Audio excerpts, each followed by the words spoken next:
Epson 3250 printer તમે નવું લીધું. હવે આમાં વાઈફાઈ ચાલુ કરવું હોય તો આ વાઈફાઈનું બટન અને આઈ બટનને દબાવી રાખવાનું 10 સેકન્ડ્સ માટે, પછી છોડી દેવાનું. પછી આ લાઇટ્સ અહીંયા બ્લિંકિંગ થાય છે, આ લાઇટ અહીંયા સ્ટોપ થઈ જશે એટલે પછી આપણે આ આઈ બટન દબાવશું એટલે વાઈફાઈનો પાસવર્ડ આમાંથી નીકળશે અને એ પાસવર્ડ પછી મોબાઈલમાં કનેક્ટ કરવાનું એટલે મોબાઈલથી તમે આમાં પ્રિન્ટ આપી શકો. આ જુઓ લાઇટ સ્ટોપ થઈ ગઈ છે. હવે આપણે આ આઈ બટન દબાવીશું એટલે પાસવર્ડ નીકળશે.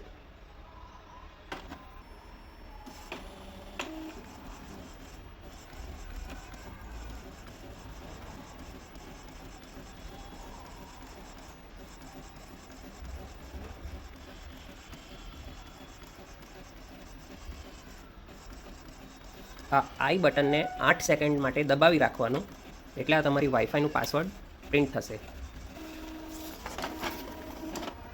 આ પાસવર્ડ આ હવે આ પાસવર્ડ તમે તમારા મોબાઈલમાં રાખો એટલે તમે મોબાઈલમાંથી ડાયરેક્ટ પ્રિન્ટરમાં પ્રિન્ટ નીકળશે. Thank you. પ્રિન્ટર રિલેટેડ કોઈ પણ ઇસ્યુ હોય તો અમને કોલ કરો, અમે ઓન સાઇટ સર્વિસ આપી દઈશું. Thank you.